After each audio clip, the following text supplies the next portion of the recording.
Well, hey there, boys and ghouls. Welcome back to the Red River Horror Podcast. It's number 85, and Eddie and I have a fantastically fun interview for you this week with writer, director, editor Timothy Stevens. He's got a movie coming out called The Ghost Lights, and I'm going to repeat that a few times throughout the episode, so sit back and relax. And it's episode number 85. Let's go down those channels of fear.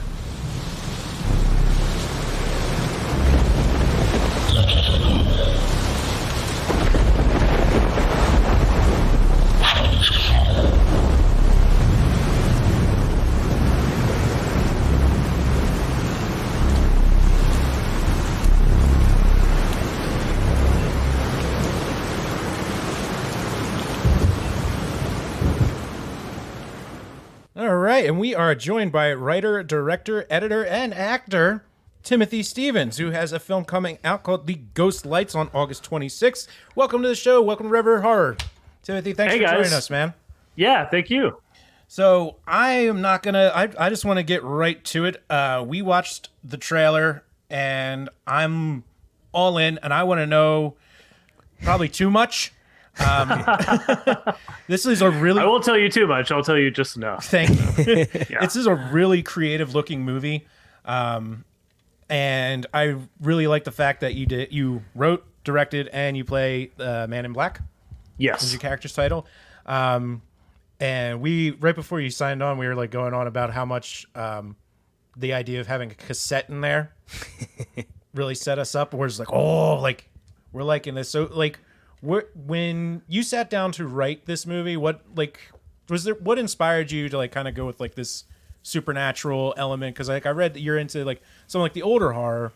What was it about like, light? Like, yeah, well, it was kind of a natural progression. Well, it feels natural anyway. Progression for me of I was really like what got me started from the beginning was like gothic horror in literature, so that's like Stoker's Dracula and Frankenstein, and the Picture of Dorian Gray, and in books, and when I started to watch movie adaptations of those, especially the early silent horror films like Nosferatu, which is basically just Dracula.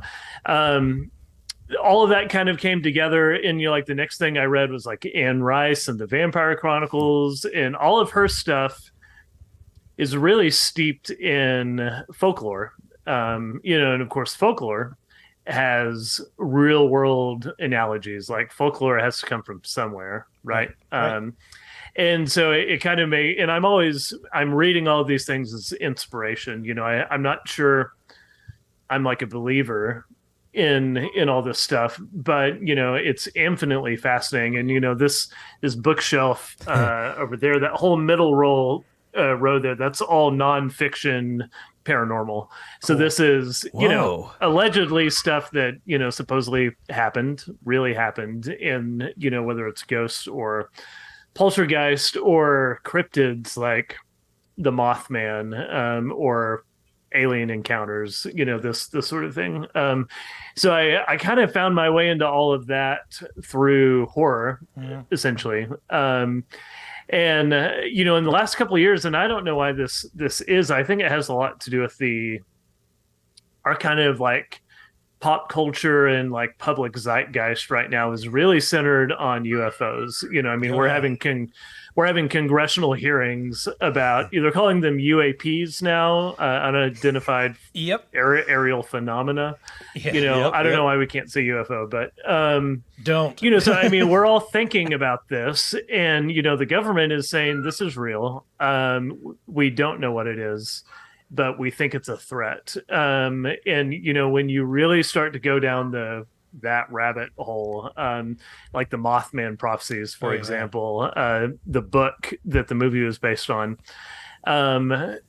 it brings up this idea that there is something happening beneath the surface in our daily lives that is unidentifiable and is trying to like end us, in some way. It's out to get us, and like, as a horror filmmaker, what's more frightening than that? I mean, like, we have Nope that just came out. Like, this is like what we're talking about right now is like big existential threats from somewhere else.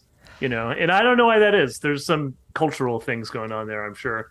So naturally, like, if I was interested in ghosts, it kind of worked its way towards, Yeah. this kind of UFO centric thing. But what's interesting is that when you start looking at like John Keel, who wrote the Mothman prophecies, is he said, you know, this might not be what we think it is. It might be something else. It might not be aliens per se. And if it's not aliens, what is it? And that begins to get spooky really quick. So there again, it's just like looking no further for like scarier, Yeah. inspiration than these things. Yeah, I mean, I love that, it takes you out of your comfort zone because you're so used to like the out of sight, out of mind, and then, start thinking about, well, maybe we're not so alone. Yeah, I mean, believe it or not, just the thought of it is pretty scary. So, whether it's real or not, it's a very unsettling idea. You know? So we'll get into the Ghost Lights. That's the film. We're talking with Timothy Stevens. This film starring Katrina Phillips, Billy Blair, John Francis McCullough on digital August 26th, Terror Films channel September 2nd, all that stuff. But I'm sorry, since you brought it up, so I'm optimistic when I approach horror films. So when people said back in the day that the Mothman prophecies they didn't really like that much, I happened to like it. Oh, it's such a good movie. I thought it was too. Yeah. So I want to go down this rabbit hole just quickly because you seem to know a lot about it. So I've tried to watch some of the free docs that were on Amazon Prime about this. Just in life, I have not been able to finish one of them. Not on purpose. So if you could boil it down, what is the real like Mothman story? If you could, oh man, make it a little bit. I'm not going to be an expert on this. Actually, if you want to go watch one of those documentaries, a acquaintance of mine actually made those. Seth Breedlove. Seth Breedlove. Small Town Monsters is the name of his company, and they do really good documentaries about all kinds of subjects in this world. I think it's just called The Mothman of Point Pleasant is the name of his movie. So that is the definitive document in film anyway on the Mothman. But basically it's like in the late 60s,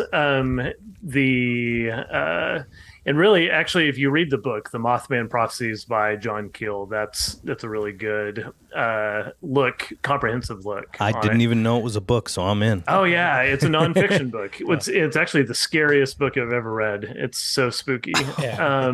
That was how I got inspired to do the Man in Black in the Ghost Lights. Oh, really?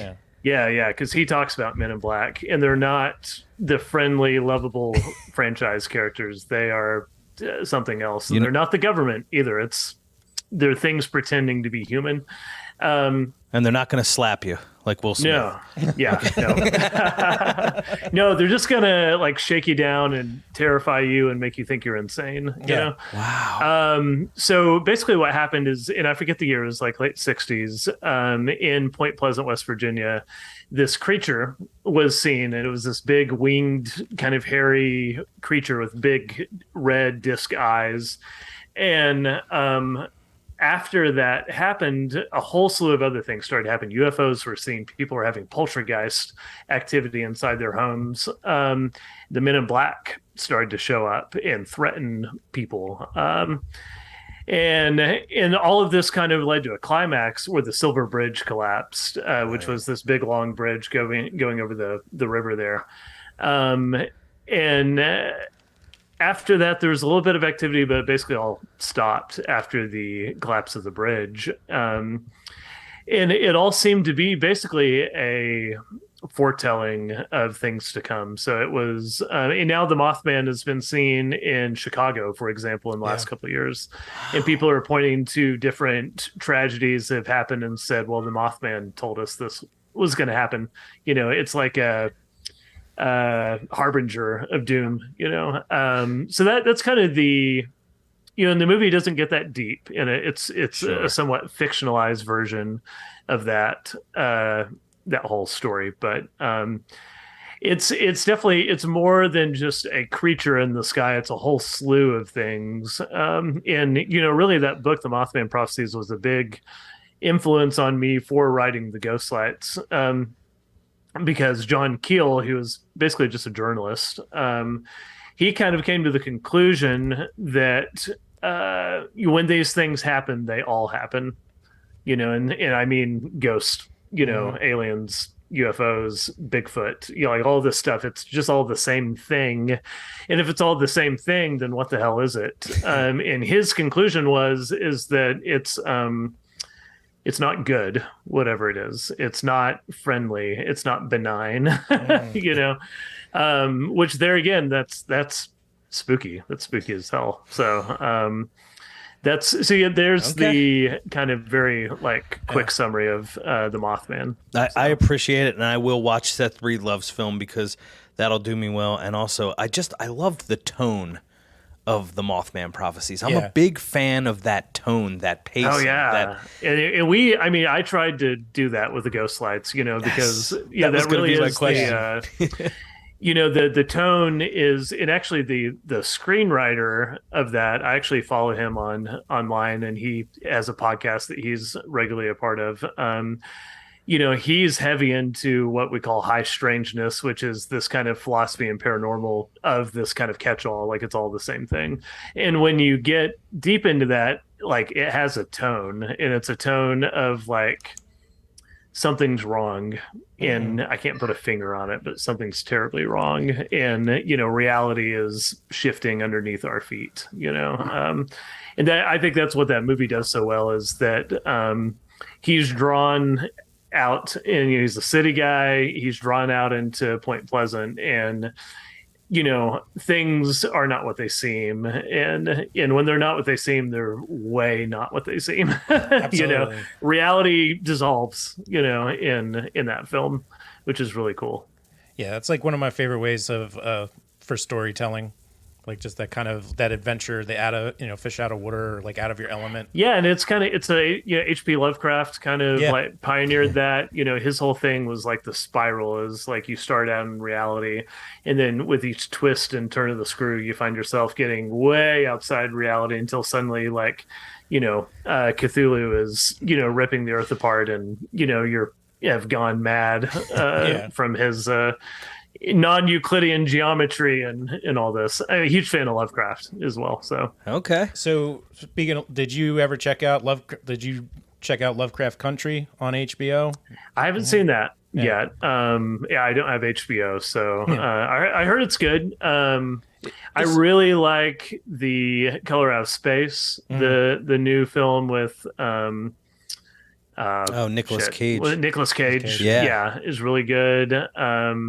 And they're actually, for a long, long time, Del Toro has been working on a adaptation of At the Mountain of Madness, which is going to be his magnum opus. And of course, that's one of the one of the shortest Lovecraft stories. There's not much going on in that specific story, but it's sort of the his visuals are going to be. Oh, it's going to be amazing. Yeah, I can't. And he just keeps running into funding problems, I think, because it's going to be such an incredibly expensive movie to make. I'll do it. Yeah. Well, this whole conversation is part of it. So I'm glad. Thank you so much for taking the time with us here, Timothy Stevens, director, actor, writer, editor. Editor. Or did you edit this one too? Yeah, I did. Yeah, I did. And I just want to get this out there. The Ghostlights. A journalist returns home after the death of her father and discovers a mysterious cassette tape describing strange disappearances and mysterious lights appearing in the skies of West Texas. So I just wanted to get that out there. So it was important. I really wanted to talk to you because I loved the poster. I loved that short description. This is... So being here in Philly, being away from West Texas, you only kind of get, you can only form your opinions from what you see in entertainment and what's on the screen. Right. So Well, I'm so excited about seeing the Ghost Lights because it seems to combine all of these things, and even they say, the new X-File for the summer's here. So like all those things jumped out at me. It's just like, I have to talk to this guy because I want to. The new, I can't tell you how much I love the new X-File for the summer. I don't know who wrote that, but I mean, thank you for saying that. Watch your trailer. You got a vibe. Yeah. And West Texas was a huge inspiration for this film. I live in Dallas, so it's the complete opposite side of the state. It's about as far away from West Texas as you can possibly get. I've lived in Texas my whole life, but never made it out that way. I mean, it's 700 miles away from where I am currently, and it's still in Texas, which is crazy.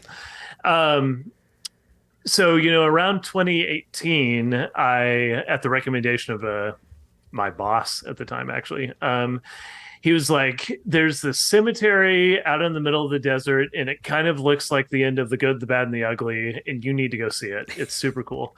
And when I looked it up, it's this town called Terlingua, which is a real place, and it's the kind of the destination in the Ghost Lights as well. It's a mining town that's been around for a couple of hundred years, probably since like late 1800s. It's been abandoned for nearly 100 years. Cool. And people live there, but they're people that are trying to like get away from the world, so the real outsider, off-gridder types, it's super Wild West out there. And, when you Google it, one of the first thing that comes up is their Day of the Dead ceremony. So I actually went out there to celebrate Dia de los Muertos in Terlingua. And, I was sitting at this bar. It feels like the last bar in the world. Yeah, and awesome. I was looking out over the sunset, going over the Chisos, which is allegedly means ghost in Apache. That's a little wishy-washy. It's hard to say if that's actually true, but that's what the locals will tell you anyway. Chisos. It sounds damn good. It sounds good. Yeah. I mean, so you could say Chisos is from Hechisos, which means enchanted. So you can kind of like draw that back to like ghost. I don't know. But I was sitting there watching the sun go down over the mountains, and I was with my wife, and I was like, this feels like the very ends of the earth. And that line actually makes it into the film, and I'm still like kind of in love with that place. Like when I need a happy place, I just kind of go back to that moment. Right. So I knew at that moment that I had to film a movie in Terlingua. Yeah. And it took me about three and a half years to get to the point where I had a story that worked for that. Sure.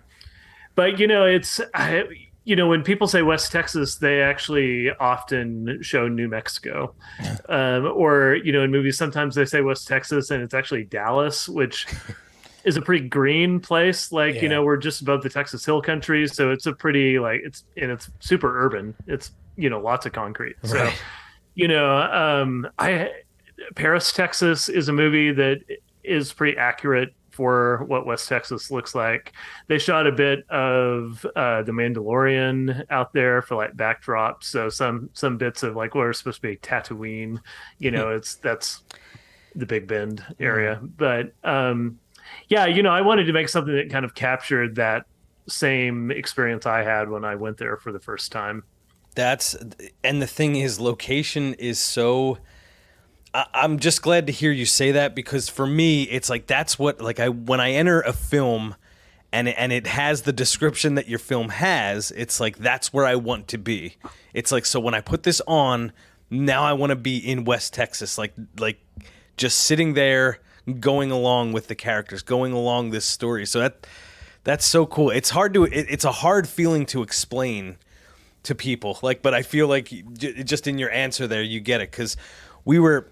I think of like any movie that you've seen where someone's driving out west, they're crossing the country, like that. Oh yeah, that kind of. Well, this is a road trip film. It takes place mostly. We don't get to Terlingua until like the climax of the film. So, it's everything in between too, is the journey that she goes on. So, And Yeah. just sorry, Joe, real quick. What kind of car? oh, it's a Mini Cooper in our film. Yeah. Yeah. Yeah. Sorry, go ahead, Joe. It's a I'm sorry. nice ride. Of course. Yeah. We rented it. It was the only one that was available. I wanted like a real classic, like 50s, Sure. like convertible, but that wasn't affordable. But also like insurance wise was like, that would have been pretty nasty on us trying to, film with a classic car, and drive it all the way across the country. So, Well, Mini anyway, Cooper so we works. opted for a Mini Cooper, but it kind of fits, Alex is this kind of like artsy, kind of like hipster type. So, Okay.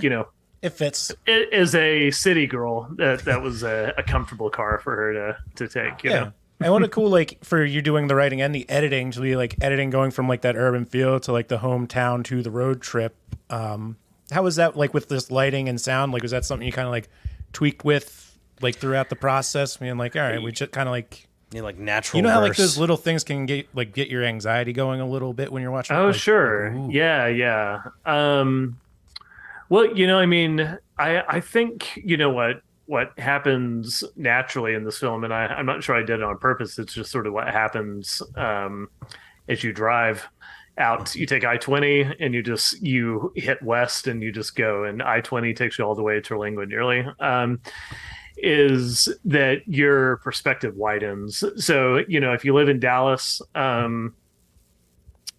it's like any big city, right? There's not a lot of views, and so you've got this narrow perspective that as you head out, like, suddenly there's less towns and less towns until suddenly there's no towns and just oil fields.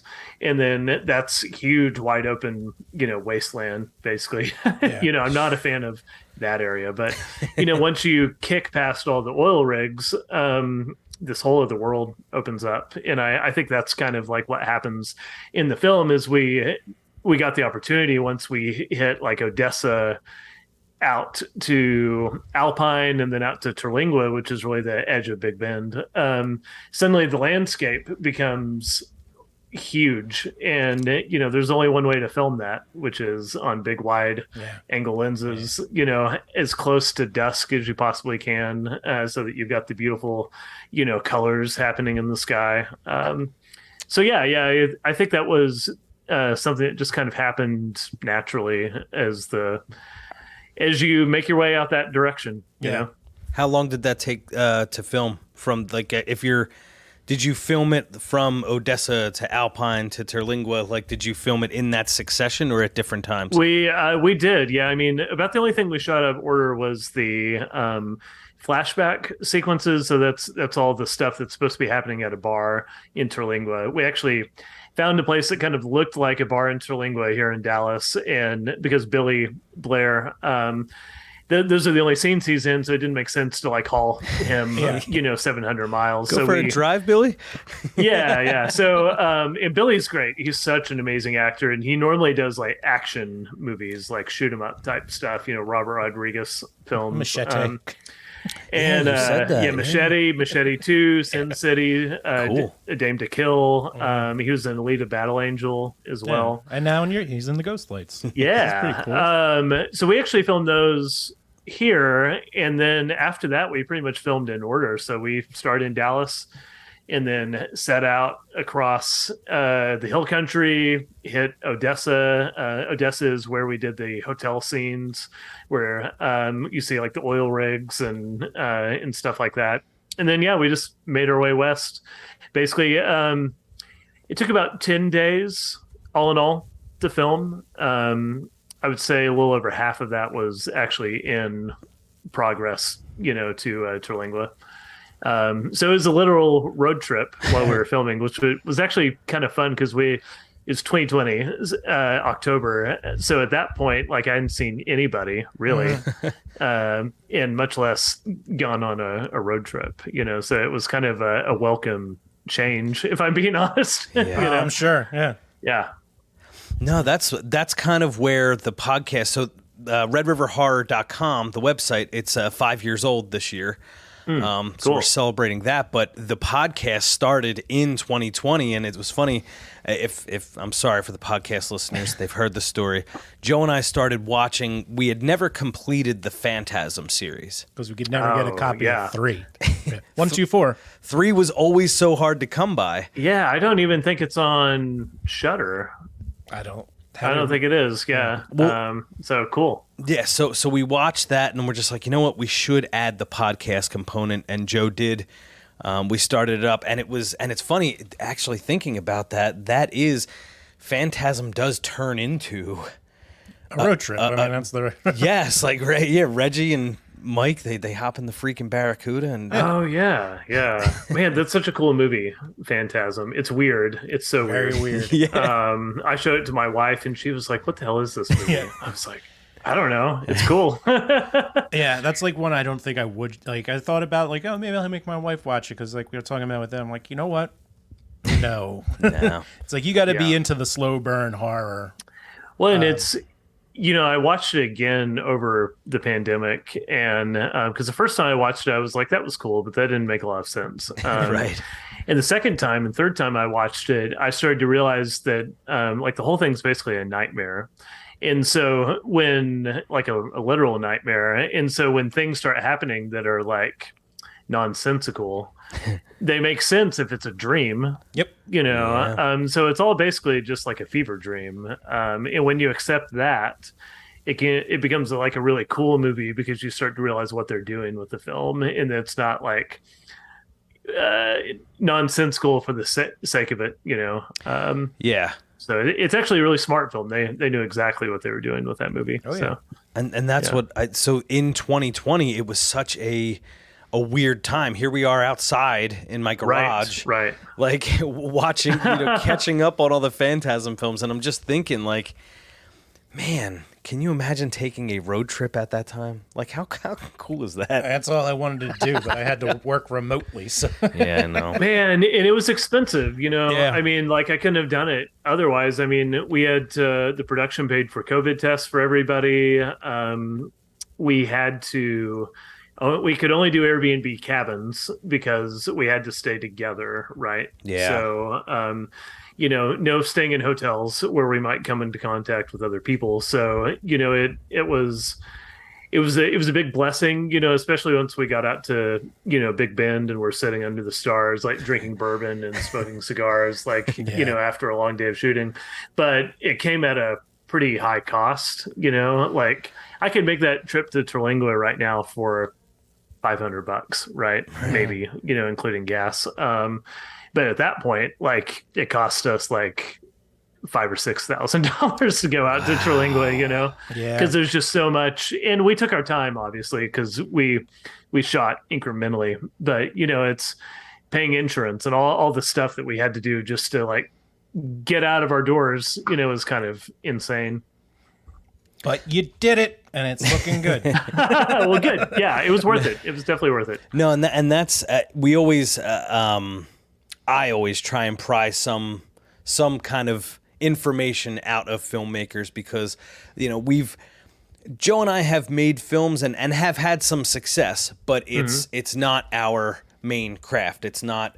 It's something that when there's time we can do it, but obviously. A lot of people are doing it much, much better. So that was, you offered how much it costs to kind of make that trip, $5,000-$6,000. What was the total, you can just ballpark it, a total cost for a film like The Ghost Lights to be made? Yeah. So, we did it out of pocket. Wow. We've been trying to develop, kind of moderate to like mid-priced indie films for several years now. And it became apparent in 2020 that, that money didn't exist, at least for a while. Sure. No one's going to give us money at that point. So we developed the Ghost Lights with our own personal savings in mind. Principal production, the 10 to 12 days that we shot, that was about $7,000. We deferred a lot of that money. So basically, what that means, for non-filmmakers, is that you work out a deal with your cast where they get a profit share once the film starts making money. Gotcha. So we paid some up front, and then the remainder of their bill, so to speak, their invoice will pay, out of the first earnings of the film. And some people were willing to do that. At that point, none of us were working, so it just made sense. Yeah, right. Like, Why we're not not? getting paid otherwise. And then we did a crowdfunding campaign, and we raised 7,000 or 8,000 after that, which helped Nice. pay for post-production cost. And so I think all in all, like, once we pay everyone back, $27,000. Wow. Which is still tiny. I mean, Yeah.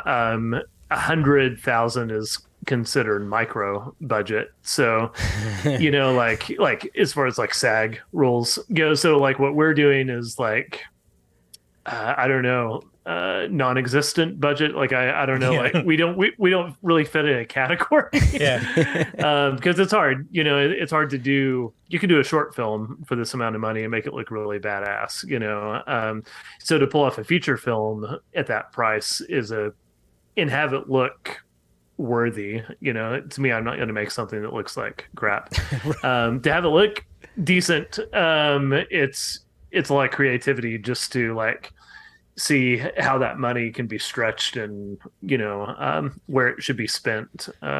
Yeah. And I think the setting is what helps us a lot. Is we didn't have to pay for the mountains in the distance; they were just there, right? Yep. That's awesome. Yeah. Yeah, and putting in the editing on your own time and everything. I mean, that's a big. Oh yeah, and I'll be honest, I'm gonna edit. If you give me $1 million to make a movie, I'm still gonna edit my own movies because I like it. It's fun. No, but it does help. It does help on cost. So that I guess brings us, won't keep you too much longer, but I did have a question. So now that there's money, like you have skin in the game, the actors, the people involved have skin in the game. So I'm just trying to understand the distribution part of this whole thing. So Sure.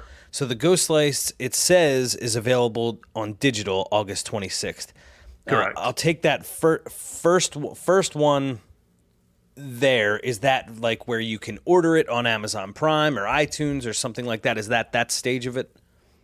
Yeah, so it's going to primarily be VOD, as a video on demand, but it's going to be this is YouTube kind of is the forerunner of all this, but it's technically called AVOD, which is advertising video on demand.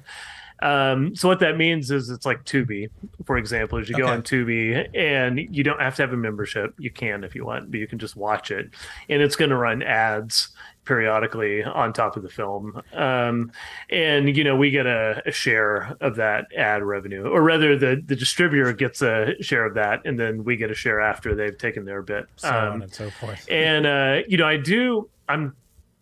I do think it will be available to rent on Amazon Prime. So that's not going to be an AVOD. That's like pay like $3.99 to watch it. And for some people, they may want to do that because they don't want to like deal with ads, right? I wanted to set the tone. I'd like that. Yeah. So that's and we actually get a higher cut of that. That's kind of nice. AVOD is awesome, but when you actually rent it, as a filmmaker, you're seeing a little bit more because they're paying quite a lot more. It's like almost like a movie ticket. And then eventually we do plan on putting it out on DVD and Blu-ray. So that's going to be a down the road sort of thing. For now, we just want people to see it, and AVOD is the best thing you can do if you want everyone to see it, because I can text my grandmother a Tubi link and she can watch it on her phone if she wants to, or she can put that on a laptop and cast it to her television, and that's great. And that was another question. So you did mention YouTube. So I noticed this Terror Films. There was like a PR campaign a little while back. I don't know if they're part of the Joe Blow movie network or whatever it is. This Terror Films channel, I actually saw some of the stuff that I was seeing being pitched to me in my Red River Horror email. And it was, I was like, I couldn't believe that it was like free content. It was, so is Terror Films, do you know how they're involved at this point? So if you're going to rent it from Amazon Prime or you're going to watch it over Tubi, where does Terror Films, do you have any direct involvement with them, or is that just a part of the distribution?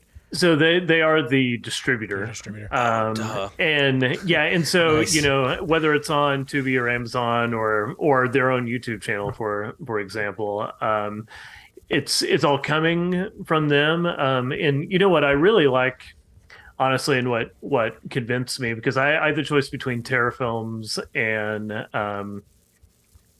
I'm totally Gravitas. Those were kind of my two choices. Yeah. Gravitas, they put it out on DVD for you.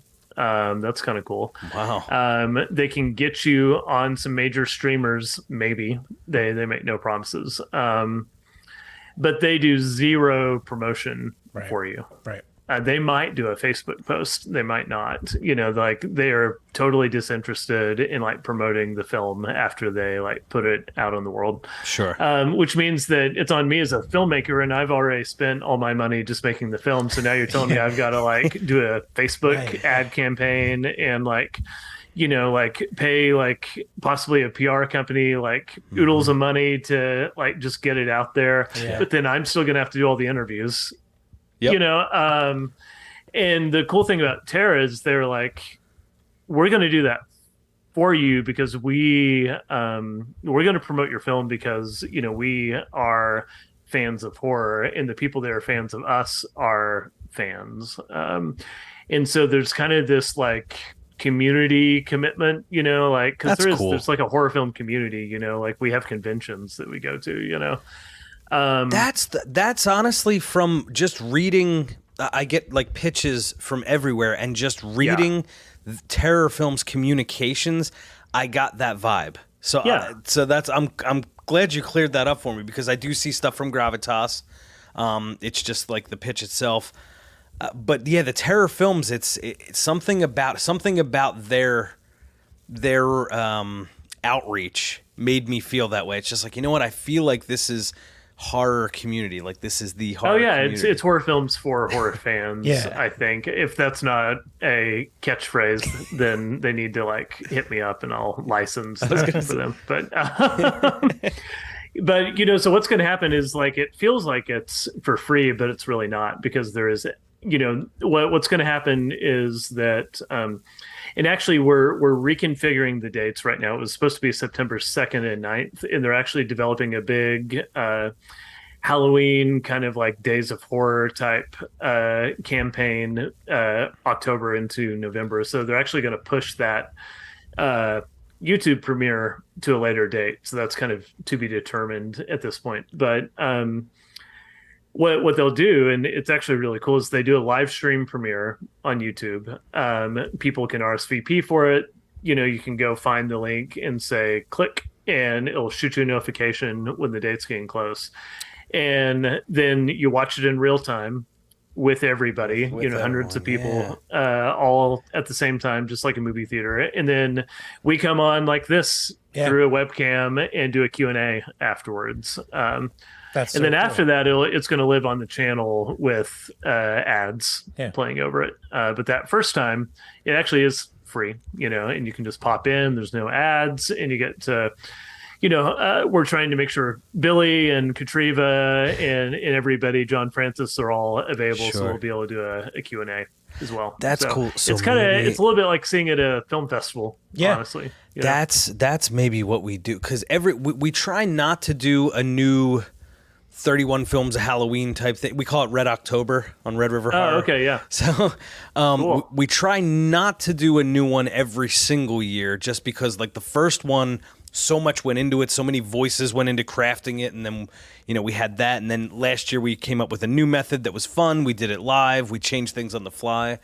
but I definitely want to write a piece about the terror films if they're going to do something like that where That's really unique. I like that a lot. Yeah, I That's think really it's cool. it may not have a real name yet, but it's something akin to like 13 Days of Halloween, where they do a whole series of things in a row starting in kind of spooky season. So yeah, that should be really cool. And there's like 5 or 6 other films that they're kind Sure. of we've all gotten kind of postponed a little bit to be a part of this this bigger thing that they're going to put together. So it's still going to come out on the 26th, but then our kind of YouTube premiere and the Q&A that'll be pushed just a bit. And they may have other surprises on the story. I got kind of a vague email from the distributor a couple of days ago, and they're like, big stuff is coming. So I think they may have like some additional kind of things up their sleeve for this. So definitely go check them out. They'll have a lot of information soon about that. I mean, that looks like it's going to be so much fun for you guys. To, like, get to I interact and love it. everything. It's just I could talk about myself for ages. So they're like hooking me up with people that want to talk with me for hours about myself. Wow. Sign me up. it's just I'll just be totally honest. It's just all of us just trying to gain information that we don't currently have. Yeah.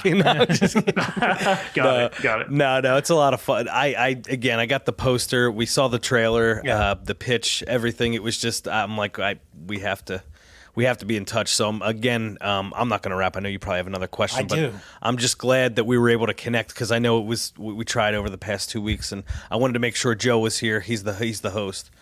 Cool. Well, I got 2 final ones for you, Timothy.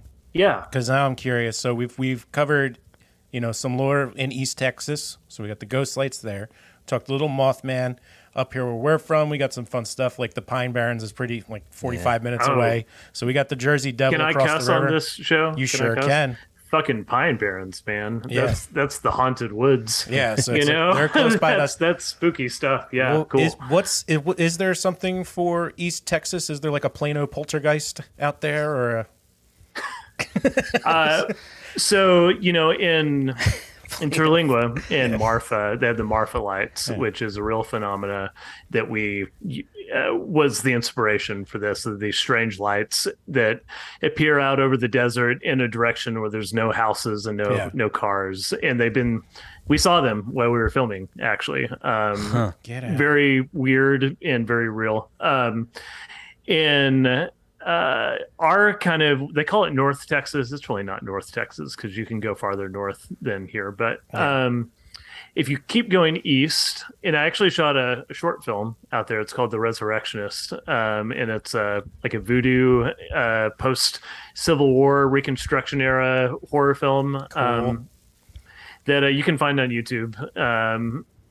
You would probably have to search my name in The Resurrectionist because there is a book called The Resurrectionist. But out that way, it starts to look a lot more like Louisiana. And actually in Jefferson, which is the town that we filmed in Lake Caddo is this big prehistoric lake with, the Spanish moss and all this. It looks really like southern Louisiana, more than it does Texas. And actually, if you keep on going and go to like Shreveport, it starts to look like Texas again. So there's this weird pocket of bayou, just in East Texas. And they have the Boggy Creek monster, which is basically like a swamp Bigfoot. Cool. See, I did not know about this. The Boggy Creek monster. Yeah, and that's also Boggy Creek shows up in other states as well, but it's all connected through rivers and stuff like this. So when you talk to people, like there's actually another Seth Breedlove film that's all about Boggy Creek, and when you talk to like the Bigfoot people, they think that's all the same thing. It just like moves around. So it's snaking its way down into Texas. But out there, people have allegedly seen this kind of Bigfoot type creature, but it's much more like kind of aquatic looking, and it's like covered in like moss and, is almost like in my mind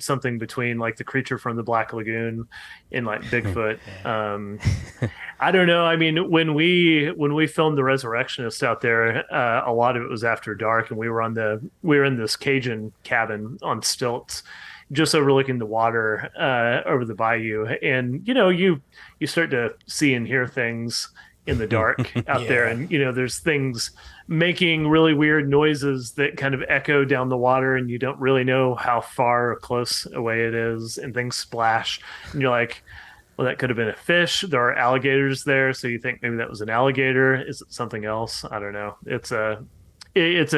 Alleged. Jefferson is also supposed to be the most haunted town in Texas. Like, I know a lot of states say, we're the most haunted place in whatever. I can vouch for Jefferson. There's a lot of spooky stuff going on there, whether it's Bigfoot or ghosts. There's a lot of it was kind of Wild West town back in the 1800s, and it was hit really hard by Reconstruction. So there's like gunfights that were happening between like ex-Confederacy and like the occupying Union force. So there's a lot of violence and death that happened in that town. So someone needs to go make a movie about Jefferson now that I'm talking out loud. It's a pretty cool place. And it hasn't really changed in the last 150 years. It looks about the same as it did in 1870. That's pretty wild. That's really cool. That's pretty cool. Yeah. That's really cool. And then to close up, as being a horror fan, do you have like one of the things that, I don't know, our thing is, we like to get have a bite to eat, have a drink, and then watch our movie. Do you have any do you have like a ritual, or you just to sit down and watch, or do you like? Man, a couple of movies. Coppola's Dracula is like my go-to horror film. I think it's called Bram Stoker's Dracula is the actual title, but by Francis Ford Coppola. Yeah. The first time and actually only time I've ever smoked weed, I did that and then had a glass of absinthe and watched that movie, and it was the most perfect experience. Like, I can't tell you how amazing that film is, because he's so precise with his imagery in that movie, and like he does these long dissolves where like Dracula becomes like a castle, and then he becomes the moon, and then he becomes a wolf, and it's like all this stuff that I didn't like notice until I was slightly inebriated. Maybe that created a magical experience for me. I don't know, but that one, and then I really love Interview with the Vampire, the Brad Pitt, Tom Cruise one. And it's probably because I really love Anne Rice. I'm a huge fan of all of her stories. But those are two movies that I can just kind of put on and just like kind of like Lord of the Rings, right? Where you can just put it on. It's just comfortable to sit back into and watch. Yeah, that's awesome, because those are good ones, and it's kind of funny how Kirsten Dunst just has the same exact face. Like and freaking Tom Cruise. I think he might actually be a vampire. Yeah. So just to clarify, Joe, because you didn't ask specifically, Timothy, that's your favorite horror film, Bram Stoker's Dracula? Probably. Okay. Yeah, if I had to. I mean, a close second would be The Witch, the Robert Eggers movie. But that's not a movie I can watch over and over again. Yeah, I agree. It is, and it's because it's just like too dark, and it's too. It's not a comfortable movie, right? It's kind of like Midsummer was the same way. Like, I think I only saw that in theaters, and what's the other one? Hereditary. Like, I think I've seen that twice, and those might be in the upper echelon of like my top 4 favorite movies of all time. Wow. And I just can't watch those 2 or 3 films often. In fact, every time I like turn on Amazon Prime and I'll see Hereditary there, I'll be like, oh, not tonight. I can't do it. We were talking about this in the last podcast. I absolutely love the tone and how scary a lot of these movies are. Like, I just saw The Dark and the Wicked. My problem is my problem is the depressing part. Yeah. It's just like I can't. If it's a Friday night and I have pizza, beer, popcorn, whatever it is. It's just like, I really don't want to be in a downer, and I've made the mistake of putting something like The Dark and the Wicked on a Friday night and being just like, wow, like I just want to go to bed and be left alone now. I know, right? Man, especially Hereditary, like when I saw that in theaters, I saw it with my wife and a couple of friends. And my wife looked over at me near the end of the film when he starts like levitating into the treehouse. And I literally looked like this, like I had my hands on my face and I was just like, I didn't know I was doing it, And it's just because like that movie just keeps, I did the same thing in the scene where the mother like yells at everybody at the table. Like the movie left me breathless in the same way The Witch did, as I felt like, the air had been taken out of me watching it. And so it's like, it's not and then at the end, like you're thinking about really big, heady, serious, moral subjects, and that's like, I kind of like doing that. I mean, the Ghost Lights kind of attempts to do that to some degree as well, but it's not a movie that you can watch over and over again. Sure. And that's fine. I've got a toddler and he loves Nightmare Before Christmas right now. Yeah. Oh yeah. That he watches it on loop. We probably watched it 14 times in the last like 6 days. But that's a movie that's just fun to watch over and over again. Yep. But you can't like marathon The Witch or Hereditary. Like it's unless you just really hate yourself, I guess, if you're just trying to like, if it's the equivalent of like cutting intellectually, it's like intellectual cutting. Yeah. Ugh. It's a little intense.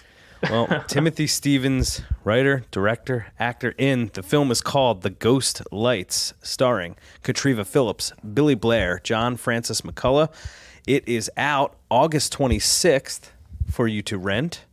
And then we thought maybe make the Terror Films channel in September. No, they're going to save that especially for October. So very cool. Timothy Stevens, thanks so much for being with us. And if you could close, I guess, where can people find you? What's the best way for people to get in touch, watch the film? Where can they find all things Timothy Stevens? Yeah, so our film company is called Spectrograph Films, and that's SPECTROGRAPH. And kind of a long word there. So like spectrographfilms.com. We have a social rail at the bottom, and that'd be the best place to find us on Facebook, Instagram, Twitter. We do have a TikTok now that I'm still, as a millennial, trying to work out. So we mostly just put like trailers up there. I know that's really not the best use of TikTok, but Instagram is probably the best place to really keep tabs on us because, Instagram doesn't try to shove our content below advertising and, I don't have to pay extra for you to like see my stuff. Sure. It'll just show up. So that would be a great place to like catch up on this film. We have films coming out in the future. We have an action comedy called Dead Hand that is like a kung fu film. So it's a little different. That should come out next year sometime. Cool. Nice. And then we also have a documentary called Dark Sanctuary, which is about a world famous goth club in Dallas that played host to the likes of The Cure and Marilyn Manson and Trent Reznor and and they didn't do shows there, they hung out there. Like it's it's one of those stories of like, no shit, like I wouldn't have guessed that was in Dallas.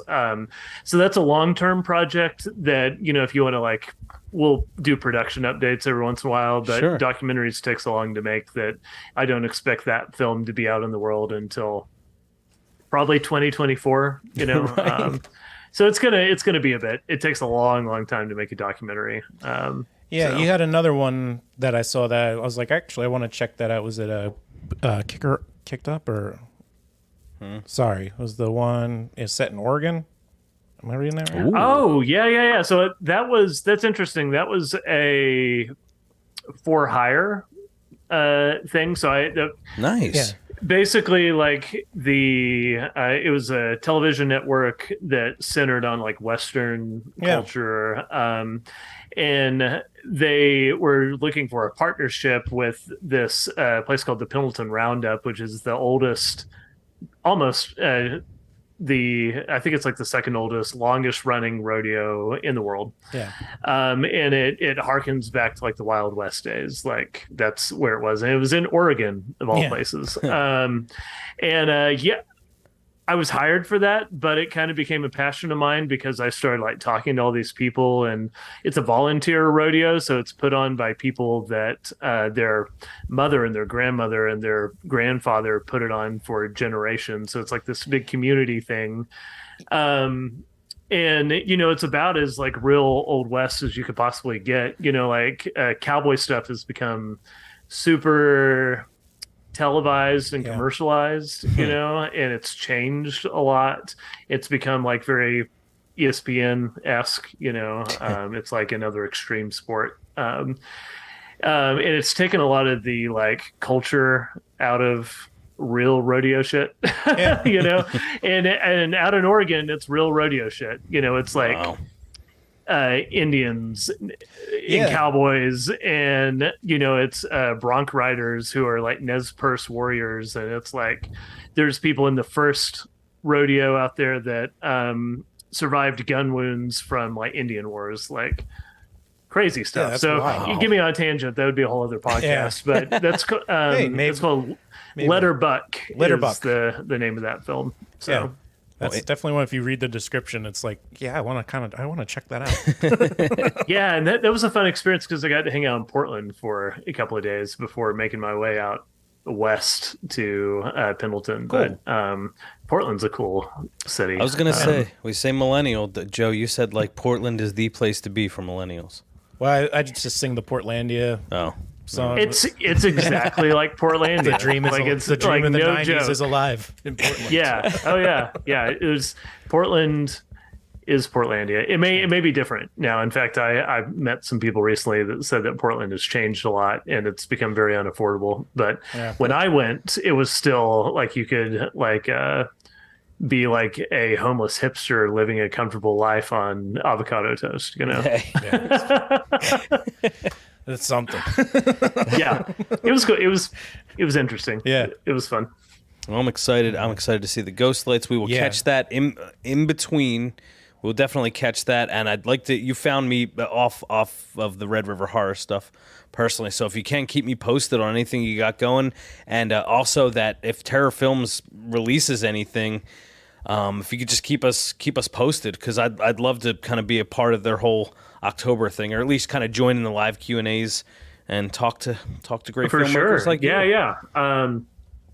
I think in the next week or so we should get the dates for what that's going to be for October. And of course when this drops, send me a link and we will blast it to everybody. So awesome. Excellent. Yeah, man, really looking forward to what you got and what you got coming forward. This looks really unique and like real fun watch. So thank you so much for coming on.